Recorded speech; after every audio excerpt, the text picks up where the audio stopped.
लोकसभेला राज्यात महायुतीच्या 45 जागा निवडून येतील असा दावा कॅबिनेट मंत्री चंद्रकांत पाटील यांनी केला आहे। मोदींचा सायलेंट मतदार आहे आणि हा मतदार सर्व्हेमध्ये येत नाही असंही चंद्रकांत पाटील म्हणतात। तर महायुतीच्या जागा वाटपाचा फॉर्म्युला अद्याप ठरलेला नाही असंही चंद्रकांत पाटील यांचं वक्तव्य।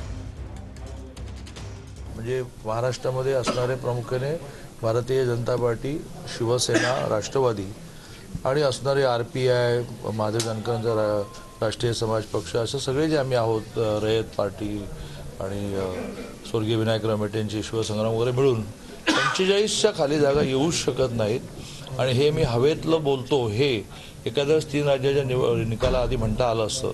3 राज्याच्या निकालानंतर हे सिद्ध झालं की एक सायलेंट वोटर असा आहे की जो मोदींचा लाभार्थी आहे। एक मोदींवर श्रद्धा ठेवणारा वर्ग हा सर्वेमध्ये रिफ्लेक्ट होत नाही, तो आपल्याला महाराष्ट्राच्या लोकसभेत रिफ्लेक्ट झालेला दिसेल। 45च्या खाली एक जागा मिळाली तर तुमच्या घरी जेवायला येईल।